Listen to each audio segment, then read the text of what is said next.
Hello, everyone. My name is Jenna Groman. I'm the Director of Global Communities of Practice at the Sabin Vaccine Institute, and it's my pleasure to welcome you to today's event, Building Vaccine Confidence for Adolescents and Youth.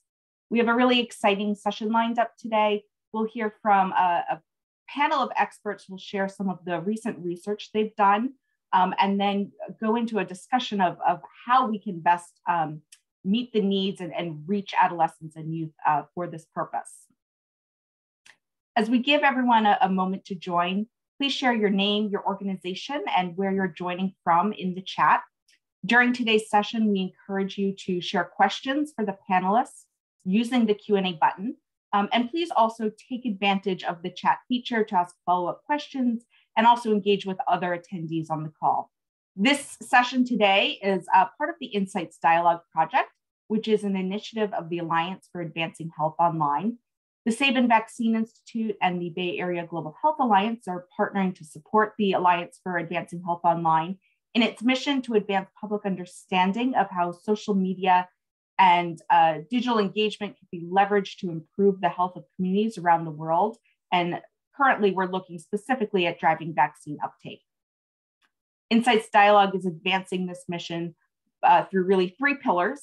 First, curating research insights on a dedicated microsite, sharing peer-reviewed evidence, resources, and tools, hosting the VaxUp podcast series, and also hosting live events such as this one in partnership with Boost, a global community where more than 2,500 immunization professionals can go to connect, learn, and lead. And now I am very pleased to introduce you to our moderator for today's event, Nok Nudlovu. Thank you, Jenna. Welcome, everyone. And to the newbies, I see some regulars already in the chat. To the newbies, welcome to this Insights Dialogue. It's a conversation that we have once a month. And if you'd like to check out some of the episodes that we've done already, like Jenna said, there's that link that's in the chat box that takes you to the resources and podcasts and events. Check that out. My name is Mwabizi Tanjovu, and welcome from a cold Johannesburg afternoon.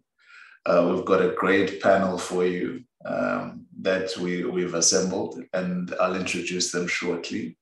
First, Rahul Sinha, who's with Grameen Foundation India, Clarissa Simas from the Vaccine Confidence Project in the United Kingdom, and Dr. Anastasia Mizoyans from Shujaz Inc. in Kenya, and our colleague Farida Zilani, who is also at Shujaz Inc. Welcome to all of you. As we get started, I want to start with Rahul. Rahul, the Grameen Foundation in India has been studying the effective use of social media to address vaccine hesitancy amongst low-income and rural households. And youth are one of the specific demographics you studied. Why the focus on youth? And what have you learned so far, Rahul? Thanks so much, Nook. Pleasure to be here. So just to answer your question, maybe I'll just give some country context, and then we can further get into why did we target youth and what did we learn about it. So yeah, next slide, please. All right.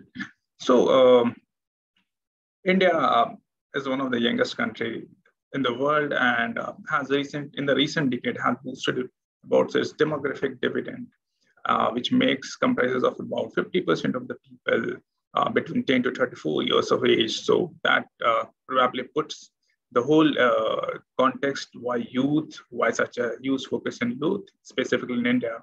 And the recent economic advancement, the growth story of India has been propelled by the fact that digital technologies have seen rapid advancement in the country, and they have been at the core to the country's economic prosperity and growth. But the Indian growth story is also marred with a huge rural-urban divide, be it in the case of the health infrastructure, be it in the case of the digital awareness access, of various technologies and the ecosystem that plays out in India. So again, how does digital fits into the center stage of all of this? And as you have known that India reeled through one of its severe and the worst crisis when it reeled through the second wave of the COVID, and wherein the official estimates suggest about 250,000 people lost their lives. Other estimates are as high as 10 times. So, and the rural-urban divide again got highlighted there. And in that context, we studied what exactly, how people, what is the level of awareness and hesitancy about vaccine, specifically COVID-19 vaccines in India. And we found that there was a huge gap in terms of the access and uptake of vaccine in COVID-19 vaccine in India. And that was mostly the factor that were propelling it was the poor health infrastructure. There was a huge awareness and information asymmetry there, and people really feared about the vaccines. They were highly hesitant, and it included, they feared the side effects, deaths, and even though they dismissed the presence of COVID in the rural area. So that probably, in this context, we kind of designed this experiment under this Vaccine Confidence Fund. Next slide, please. Yeah. So we thought of running some experiments through the social media innovations, and basically we had two models: the one phygital, which was physical plus digital, wherein no community agent plus a social media intervention was conducted, and one was completely digital, wherein we had social media in place, and we kind of curated messages using CRM's 6 principles of persuasion, which were about awareness of COVID-19 vaccines, debunking the myths that are related to COVID-19, vaccine education, specifically on vaccination, information sharing about vaccines availability, access points. Again, one of the core things that we had found in our pre-research was that people had a high trust on the local healthcare workers and the community leaders. So we kind of leveraged that and in our intervention design. And then we used timely nudges through the community agent that we use in the phygital model and through the social media. So that was the experiment that we had here. And I would come to the results part. What did we learn from that? Next slide, please. Yeah. So interesting thing, the social media leads to reduce in vaccine hesitancy, and again accelerates the uptake of vaccine, especially COVID-19 vaccines amongst rural low-income households. Our research found that there was an incremental increase, about 7% in terms of the trust in their COVID-19 vaccination that was received through social media channels.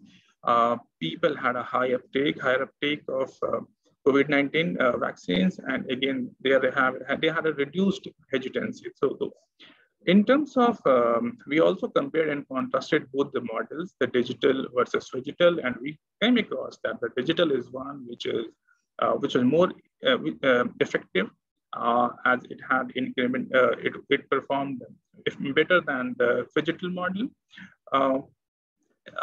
In terms of our messaging, I think that we had used on the CRBN's principle, we found that the messages which were designed around the principles of social proofing, authority, and liking, they had the highest recall and really boosted the convergence from a vaccine hesitant to non-hesitant person. So, and another aspect that I also touched upon in the earlier slide was that the contextualization and localization of these messages. The amount of trust these people had, the rural low-income household had on local health care or the community leader, that was really triggering, and that drove the health-seeking behavior of these households, and specifically in the case of vaccination. So that sums up our learning from the research. So back to you, Nu. Thank you, Raul. Clarissa, you had a different kind of problem when you were doing your research in Brazil. Even with less vaccine hesitancy in Brazil, you find that social media still plays a key role in influencing action. What have you learned in your work exploring using social media to drive confidence in HPV vaccines? So today I'm going to talk not just about my work, but the work that we've done collectively as a team to explore what is driving HPV vaccination in Brazil. So in the next slide, I think it's wise to give a bit of context of Brazil before diving into our research. In the next slide, HPV in Brazil is the fourth biggest cause of female mortality in the country. And the HPV vaccination has been given to girls ever since 2014 and to boys ever since 2017. And the thing with HPV vaccine in Brazil is that the uptake for the first doses tend to be quite high, but this kind of decreases as time passes, which leaves the population vulnerable to it. In the next slide, I think it's also important to note that vaccination, there's a strong culture of vaccination in Brazil. So it means that people tend to be very confident, feel that it's safe and it's important to have the vaccine. And there's also a lot of trust in the technical agencies that deliver those vaccines. In the next slide. So here I'm going to talk a bit about the methodology that we use, which was a multi-method one. The phase one, we thought it'd be a good idea to conduct quantitative work to do kind of a sort of measuring of baseline HPV vaccine confidence in the country. And after we've done that, in the next slide, so we decided to take a qualitative approach and do a deep dive to explore what are the drivers of confidence in the country. And then finally, informed by phase one and phase two, we developed co-created solutions to what we identified could be the problems. So in terms of the findings, and then you can jump 2 slides. Yeah, so the first one, which was the quantitative phase. Again, we resonated with that idea that there's a strong vaccine confidence in the country, and women discussed being very confident about vaccination in general. And then on the next slide, we went specifically on HPV vaccination. And we found out that there is an information challenge that needs to be addressed when it comes to that specific vaccine. And in the next slide, we also found that socioeconomic levels are a factor in vaccine confidence. So women that are employed or have more education, they tend to be more trustful of how safe and effective the vaccines are, and that the vaccines are easily accessible to them. And then in the next slide, again, trust in healthcare system is high, but as it is expected in a country as big in Brazil, you're going to find variation depending on the region. You can see that on the right part of the slide. So in terms of the findings of the qualitative work that we have done, first, we realized that what's actually going on is there's a lack of clarity around the information of HPV vaccine. So what does that mean? It means that women don't know exactly what age the girls need to have the vaccine, where to get the information. And that has a lot to do, and next slide, please. That has a lot to do with the patchy journey to the jab. So it is unclear and inconsistent to them because sometimes it's a healthcare professional that recommends the vaccines. Other times it's the school that tells it's time for the daughter to have the vaccine, or they hear it from friends. And in the next slide, another finding that for us was quite interesting is that if we're talking here about building trust among youth, in Brazil, in the case of HPV, the mothers were the key decision makers for the vaccine. So it means that the focus of building vaccine confidence should be in that group. Next slide. Another barrier that they discussed is the fact that the HPV vaccine was very much put out as an STD prevention vaccine, and they felt that sometimes they would run into problems with more conservative family members or even with friends because the girls were pre-adolescent, and there was this link between sexuality and vaccination. And finally, another highlight of the qualitative stream of this work is that there's a lot of suspicion of information that comes from social networks. So although there's a lot of potential use for it, we cannot overlook the fact that it's not necessarily seen as something trustworthy and safe to believe in. So in the next slides, I'm going to talk a bit about the co-creation, what were the solutions that were developed with the mothers that participated in the study. So next slide. Vaccination can still be a passive choice for some moms. And here we do believe that social media has a big role to play in increasing the appetite for information and for the desire to vaccinate. In the next slide, cancer prevention should be the motivating message instead of STD. And mothers mentioned again, the STD as a barrier to that could be a solution for it. And in the final slide, participants need to see the credibility in the information that's given. So it's not just passing the right, clear and concise information, but having it said and conveyed by someone who's seen by them as a trustworthy source. So they mentioned healthcare professionals, scientists, people that are part of those big health institutions, but also sometimes actresses, actors, singers, people that are parents themselves. So if they convey that message and discuss the emotional bond that they had with the child, could be something that might lead them to vaccinate. So just a few conclusions, very highlight level conclusions of this study. So in the next slide, please. So for us, at least for the situation in Brazil, the HPV vaccine hesitancy is not the challenges to be addressed, but it's actually the low awareness of the vaccine. So trying to close the gap of that patchy journey to the HPV vaccination. In doing that from increasing the desire, again, this change from a passive to vote to a more active choice of vaccinating. And in the next slide, to win this, we just need to get the basics right. And the basics are very important here because it's actually about giving a clear, concise, and effective communication, one that is reinforced and that is passed on by those who they believe to be credible. And finally, just to close the presentation, I want to say that social media has the very big potential to close that gap, but traditional media in Brazil is still something very important. So we believe that any communication strategy should bring the two together. And after we conducted all this research, we also put together a communication strategy based on it. But there wasn't enough time to discuss that today, but I believe there are a few colleagues from Real Chemistry that can speak to that as well. That's it for me today. Thank you.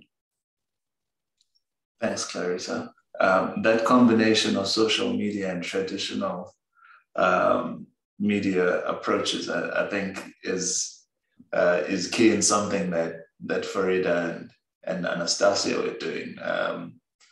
Shuja's Inc. has not only looked at how to use social media to reduce vaccine hesitancy amongst youth in East Africa, but also motivating youth to champion vaccination in their communities. Anastasia and Farida, what have you learned about the behavior of young people, and how can we leverage social media? All right.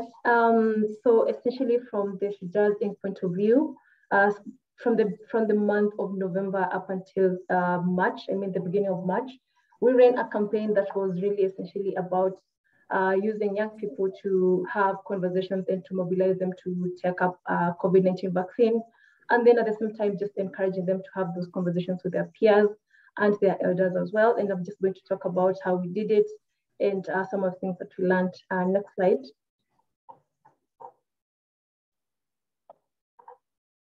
Next slide. This is just an overview of our team in both Kenya and Tanzania. So the objective of the project really, as I said, was to persuade as many young East Africans as possible to seek or get vaccinated against COVID-19 and talk to their peers and their elders as well. But of course, before we started the campaign, we did formative research just to understand what exactly are some of the barriers that young people really are going through when they're thinking about the vaccine, and just to get to understand the landscape in which these young people are actually making those decisions, and who are the key people who actually help them in make those particular decisions. So we need to understand also the level of youth and knowledge exactly about vaccination. Get to understand which groups are these, which influence these young people around vaccination. And when we get to understand those different barriers and all those different people, then we decided to create a campaign that really was aimed at getting young people to get vaccinated. And how we did this was through the use of positive deviance. And when I speak about positive deviance here, I'm looking at just young people really who've gotten vaccinated, getting to tell their stories on our channels, on our social media channels. And here we were looking at Facebook and Instagram. And then at the same time, just getting to understand what their journey has been. When you're looking at these young people, what exactly is pushing them to get vaccinated? And from that particular, then at least young people could have a conversation around it. Another thing that we did from a Shuja's perspective was, again, just tell fictional stories of the Shujaz characters going around getting the vaccination jab and getting to share what exactly is pushing them to get the vaccination and why did they decide to go on that particular journey. And the other key thing that we did for the campaign strategy itself was, again, collecting real life stories of young people who are positive deviants among young people who've decided to get vaccinated, talking about how COVID has impacted their lives and why it is that they've decided to get vaccinated. Next slide. So as we were running this particular campaign, one of the things that, as much as it was a very short campaign when you're looking at between November and March, actually we came to realize that Shujaz really did create a positive shift in sentiment towards vaccinations. And when we were looking at this, because we were running the campaign in 2 countries, you found that the shift was really more pronounced on the Kenyan side, but not as pronounced in the TZ side because of all the different aspects that were happening on the TZ market in comparison to what exactly had been happening, what had been happening on the Kenyan side. Next slide.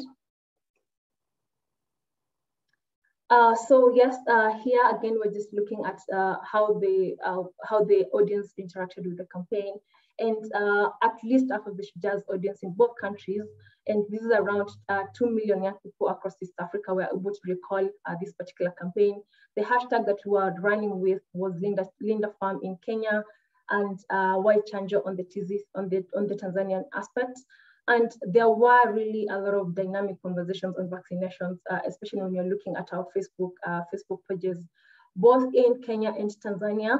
And at the same time, we came to realize that when we used explicit words around vaccination on both the Kenyan market and on the Tanzanian market, there were more focused conversations and young people were really willing to participate and engage in this conversation. And at the same time, for that particular campaign, again, we had around 12 million young people really being reached by the campaign and loads over 100,000 social media engagement happening. And at the same time, around 1 million young people were viewing the videos that we were creating on our social media channels. Next slide, please. So in regards just here in conclusion to what are some of the things that we learned during this particular campaign, looking at the different characters that we were using to run the campaign itself, we realized that cross-character campaign is a bit of a challenge because of course there will always be that where young people are actually following the different characters on different social media channels. So it's very easy for the same person to actually interact with that particular campaign from different social media channels. And one of the things that we wanted to understand is how do we exactly diversify the content without being too diverse. It was an extremely short and intense campaign when you're looking at those particular months, as I said, from November up until February. So that means the campaign was extremely aggressive, it was very explicit. And from that perspective, then it's really easy for such a campaign for young people to get bored and actually to even get angered because they're thinking that maybe you might be a government agent. We use social media micro-influencers in this particular campaign. And one of the things, of course, that we learned from our perspective that if you're partnering with social media influencers, you need to have very guided conversations so that they get to stay on the thematic space and just not run with their own content. Another key element we learned is that context really does matter a lot. Getting to shift fan sentiments is not similar across different markets. Like Kenyans will behave differently, Tanzanians will behave differently. So you need to understand what their environment looks like and just curate your content towards those particular issues. At the same time, I think also just to summarize again, we came to also understand that because we were using different creative strategies, there was the use of fictional characters versus the use of real life stories. When the audience are engaging with fictional characters, they become more open, they become more real, and they are really able to engage in a very realistic manner with the campaign. But when they are just reacting to the positive deviant, it's very easy for them to empathize and not necessarily contribute to what the discussion is. And other elements, of course, we realized was the use of different languages, whether you're using English or whether you're using Sheng. Sometimes the audience, there would be negative sentiments if people are using Sheng and Swahili, but people would tend to be more honest if you're using English. So those are some of the key learnings we had, and we are happy to just share more because it was a great experiment. There is more that we learned, only that we could not cover it in the 5 minutes that we are working with. Stasia, do you want to add to that?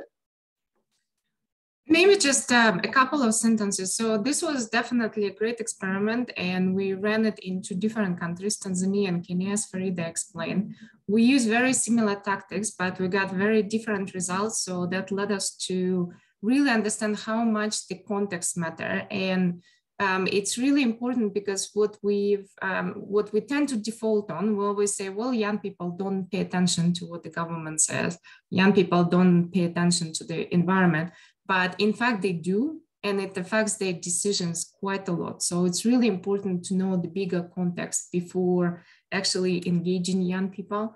But also, we kind of learned the same lessons as Clarissa's group and Raul's group, that it's really important to use both medium, the traditional media and digital media for the bigger power, because there's still people who are not reached by digital media. There's still people who are very much affected by TV and radio. Yet the tactics on both have to be very different. And overall, even in digital space, the tactics have to be very different, even within the same strategy, because people get tired very quickly. People move on mentally. So to keep them engaged, to keep them talking, to keep them kind of absorbing the necessary information, we had to get very creative, and we had to be very agile to just make sure that we're keeping their attention for as long as possible for them to learn, to develop trust, and to develop positive sentiment. So I was going to ask about that short time period and the trust building. It's difficult, of course, to build trust in such a short period of time. I'd love to hear how your team went about that. But I want to shift gears a bit here and get into a discussion with the panel. Please, if you're in the audience and you have some questions, don't hesitate to put those questions in the chat box. There's a question and answer function, but you can put your questions in the chat box as well. Why is it important to consider adolescents and youth specifically when designing campaigns to address vaccine confidence? I want to throw that question out to the panelists. So whoever wants to take it first can go. Why is it so important to consider this segment of the population? I can talk a bit about what we saw in Brazil. So although the girls are not the key decision makers, one day they will be making vaccine decisions for themselves. So even in other circumstances when they still need the parents' approval or it's not fully in their hands, it's important to start building that practice of getting vaccines and being something that's part of their healthcare. So it's very important that they are already involved in it somehow. Anastasia, you came off mute. Well, I think I would agree with Raul, who mentioned previously that we are entering the space where the majority of the population are young people, whether we want to admit that or not. And the better we admit that, the better for us probably, because even in Kenya, so in Kenya, 60% of the population is younger than 25.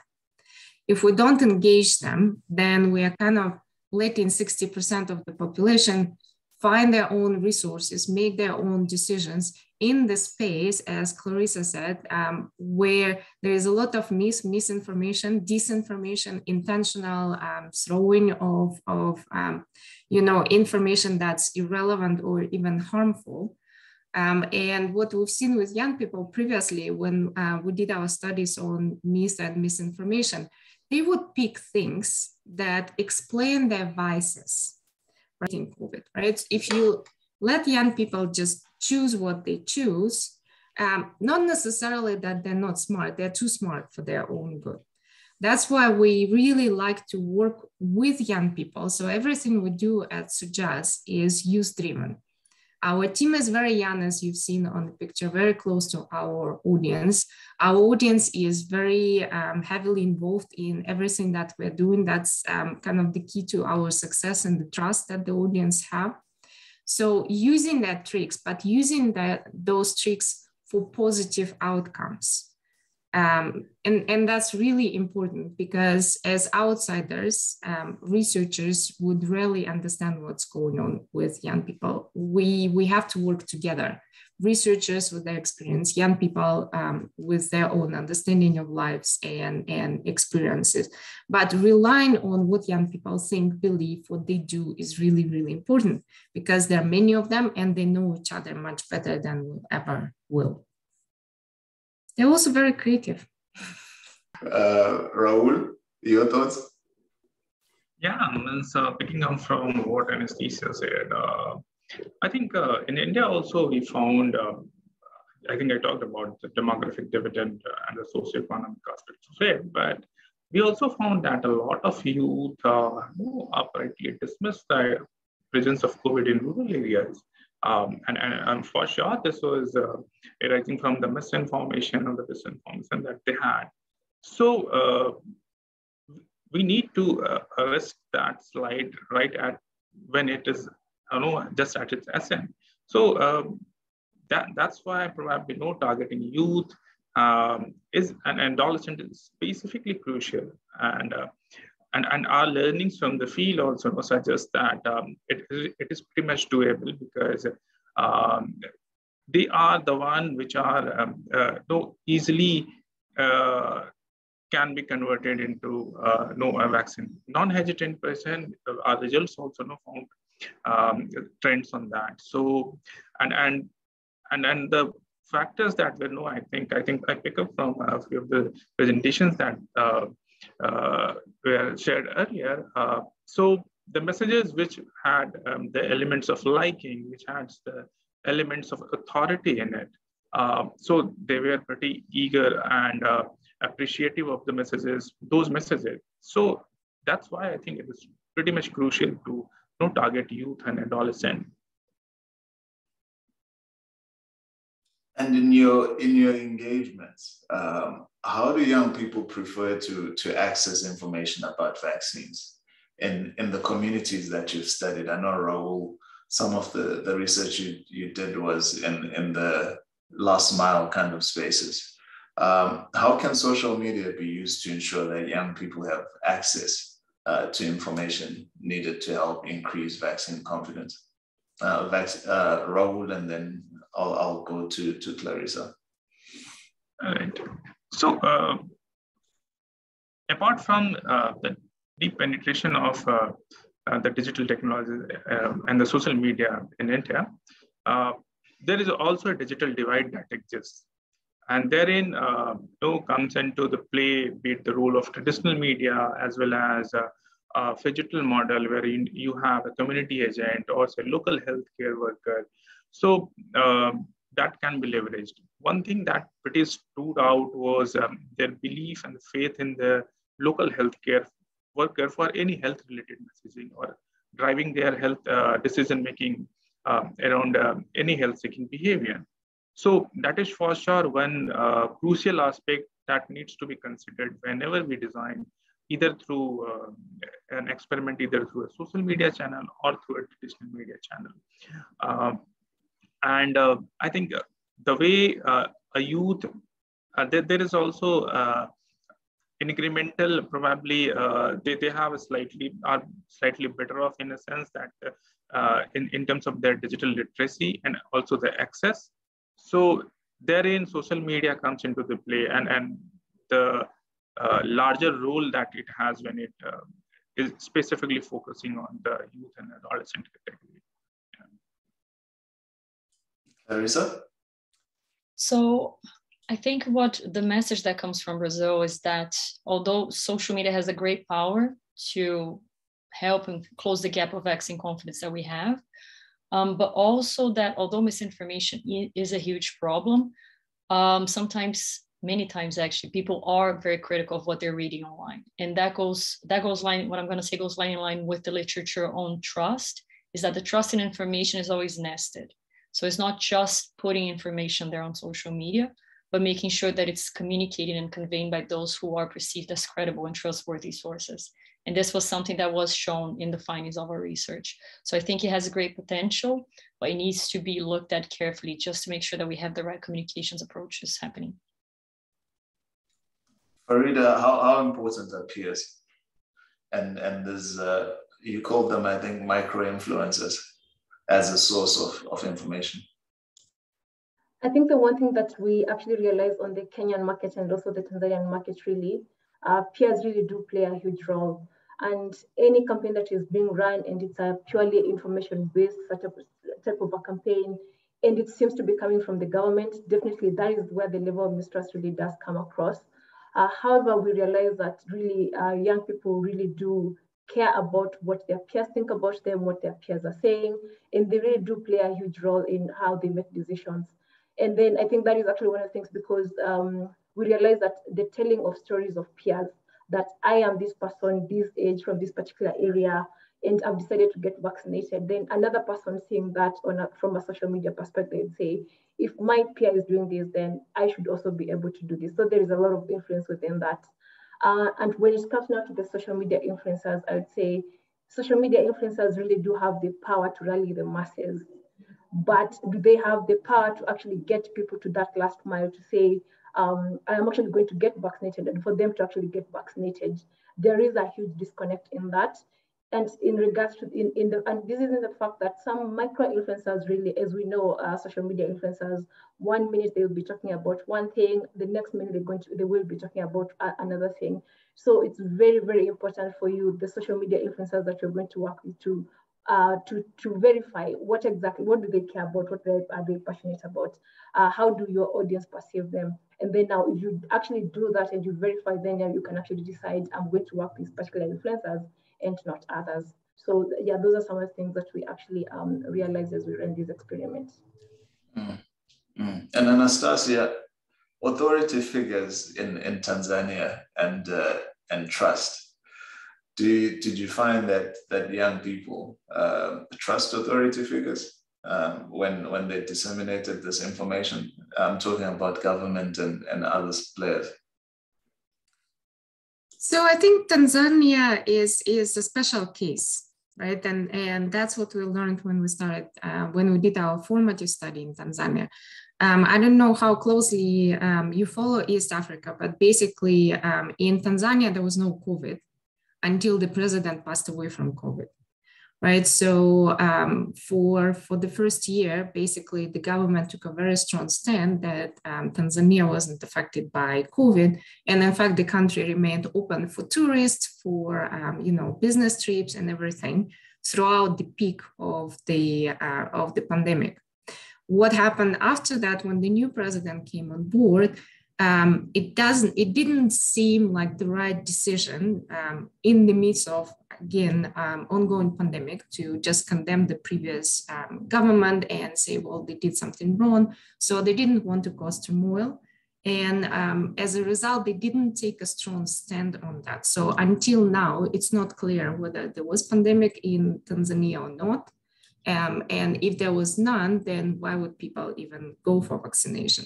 So what we're seeing in Tanzania is actually the uptake of vaccines is extremely low. And that's not necessarily because there is resentment towards vaccine or the lack of confidence. There is a lack of confidence in terms of what is that pandemic. And this was one of the really important barriers that we realized in Tanzania, because we were doing all of the same things involving similar people, similar tactics, similar strategies in Kenya and Tanzania. But in Kenya, the message was clear. We had the pandemic, this many people died. The vaccine is now available. We want to be safe, get vaccinated. In Tanzania, the message is, well, it's not clear we had the pandemic. Let's just in case get vaccinated because the vaccine is available. But we haven't been wearing masks, we haven't been washing hands, we haven't necessarily been socially distancing. So this is kind of one more thing that didn't seem like it was necessary or required. So that's what made it difficult. And Tanzania is a very strong community. It's very monolithic. They do have a lot more respect and I would say, following towards their leaders. So that definitely played a big role in creating confusion and mistrust around the vaccine. And so I suppose working with authority figures and leaders in government, for those in the audience, your message to them, working closely with government and authority figures is key to ensuring that there is trust, that there is a common message going out, is what I'm hearing. Thanks, Anastasia. One voice, yes. So it's important that everybody speaks in one voice. But one thing, just to quickly add, it's not always, engaging government is not always helpful if the government is not respectful to youth. Because in Kenya, the different barrier was that throughout the pandemic, the government was talking down to youth and calling them mosquitoes who are interrupting the good work of adults, right? So that's not necessarily helpful to get them on board. So there has to be a very clear message, but the message has to be delivered with respect to young people or to everybody in the country for that matter. Okay, wonderful. I want to open up the line to the audience here, so they can ask some questions of you. But while I check the questions on the chat box, I just wanted to ask all of you, because you focused in on adolescents and youth as a population segment. How did they differ from other population groups? Maybe just thoughts. Clarissa, I'll start with you. That's a hard one. I think it would depend very much on the vaccine that they would be taking, and also, I guess, the impact of information, misinformation. So it's going to be a group that has a very different relationship to the sort of information sources than we have. They were kind of born with it. So perhaps we might see a shift in the trust of that sort of, what would be the influencers, what would be the platforms. So yeah, I guess what would be the most specific to them is, so what is the sort of informational strategy that would address them and would actually build confidence in that group, given that how they deal with the information ecosystem is completely different than other generations. Rahul, do you have a different take? No, I think I completely concur with Clarissa. Just one point that I would add that, and this is specific to Indian context, means the diversity of countries is such that you need to contextualize your information and localize your information, because that is, through our research and earlier studies also, we found that those are the key drivers for any uptake of or positive behavior that you would like to see in your target group. So that's only the point I had. Okay, let's get into the audience questions. This is the fun part. The first question is actually for you, Rahul. It's from Gabriela Andraka, and Gabriela says, how did they measure the success of social media messaging among the population? Rahul, I think, gave percentages of how many changed their mind and decided to take the vaccine. Rahul, do you want to voice over that answer to that question? Sure. So we had a quasi-experimental research designed wherein we had a comparison group also. And we had 2 rounds of surveys to assess what is the level of current vaccine hesitancy and vaccine uptake, or the drivers of vaccine hesitancy amongst our target group. So using that, we identified what is the attributable impact of the intervention, and hence arrived at the numbers that I presented for the change that are attributable to our impact, our intervention. So yeah, that's. Okay. And for Clarissa, I think there's a follow-up question to that. The surveys were online, maybe using Facebook service. Is that true, Rahul? No, so those were the face-to-face interviews because and we had means our core social media channel was WhatsApp. Although we had used Facebook also, but WhatsApp was the core to our intervention. So we did use, and since our model was such wherein there was a phygital model also wherein there was a physical outreach to the individual also. So we did face-to-face interviews across those two. Okay, right. And just to be clear, physical means physical and digital, right? Yeah. It's like sorry for the Sheng. It's like Sheng in India.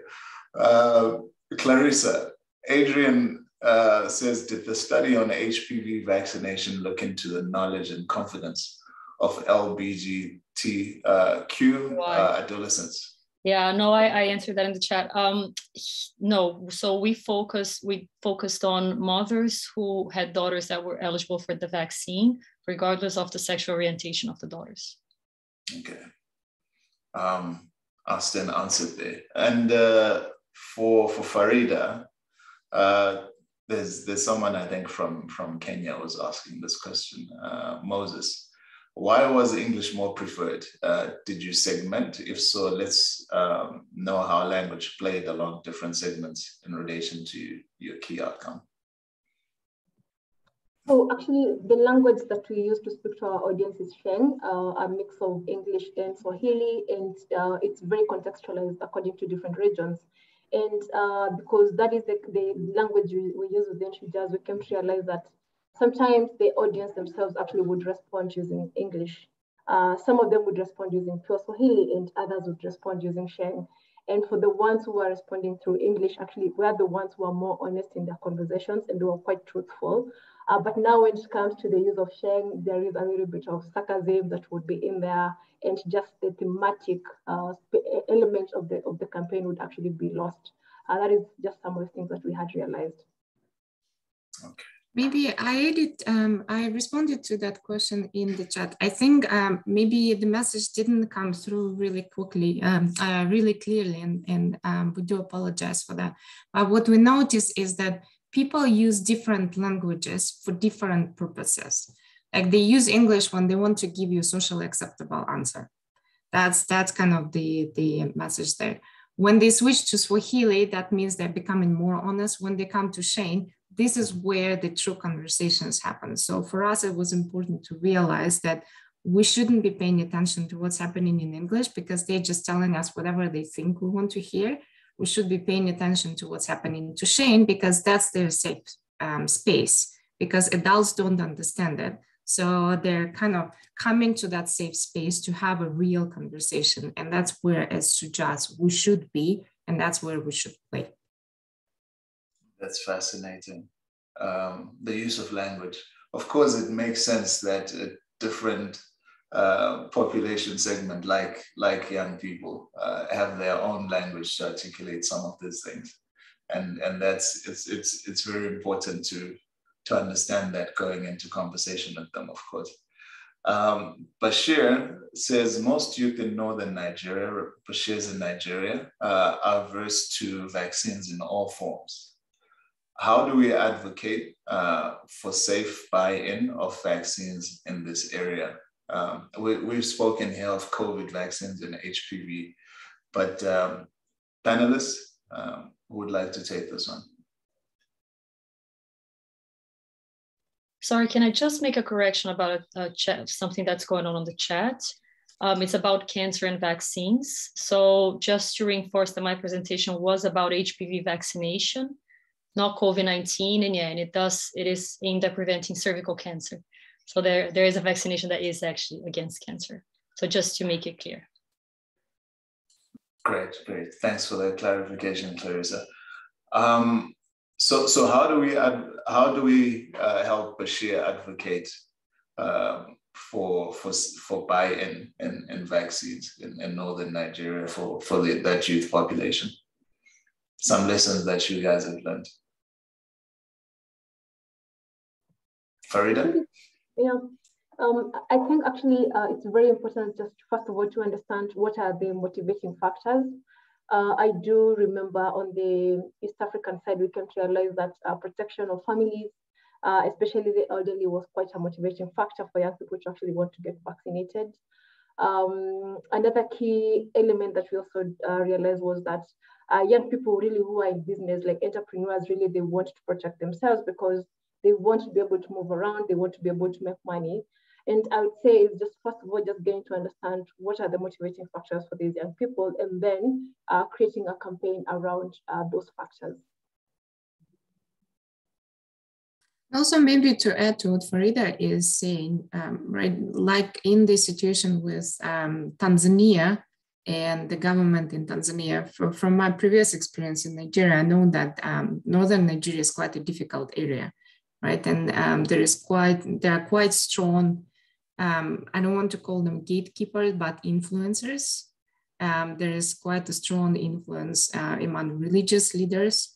So maybe finding ways of working with them, even though it might be quite difficult. But also one of the things that we use to suggest quite effectively is peer-to-peer education. So we do try to work with a small group of young people. In our case, we call them super funds.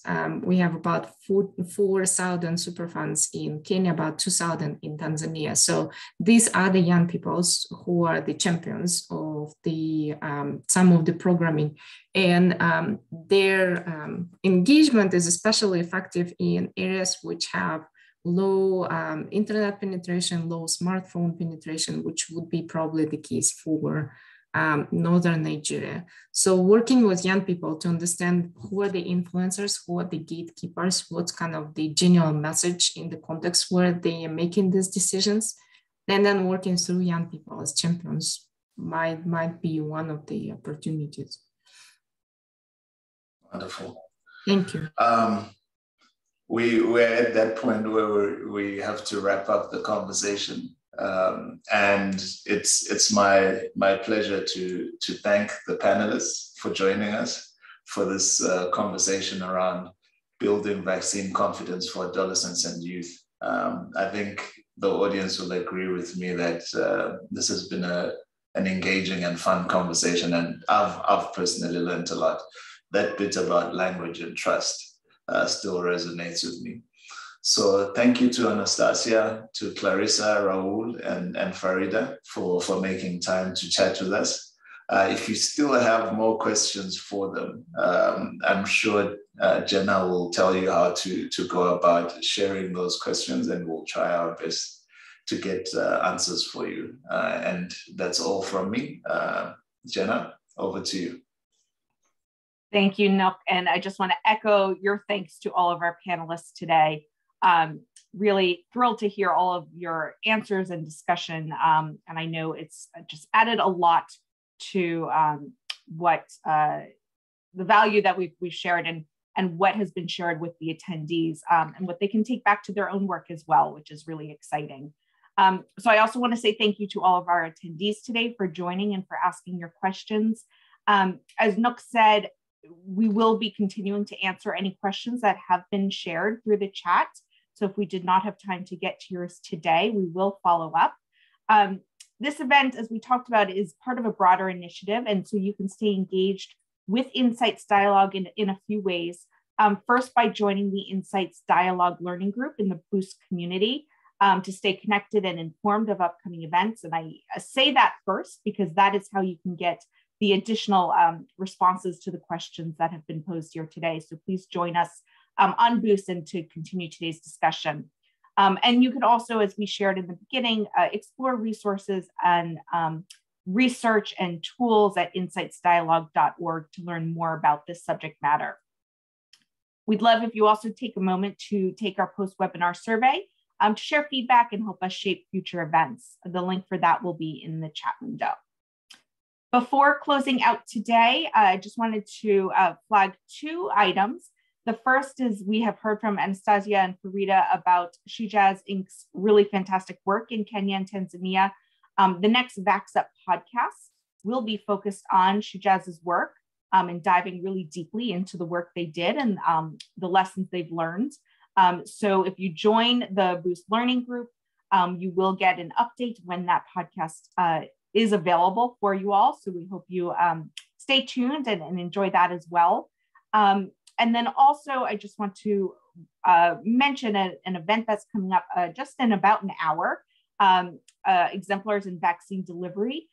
So the registration link is in the chat window as well. And we hope you are able to join this and future events through the Boost community as well. So once again, I just want to say thank you to everyone for joining and for your time today. And we look forward to speaking again soon. Have a good rest of your day. Bye-bye. Thank you. Thank you. Bye. Thank you so much, everyone.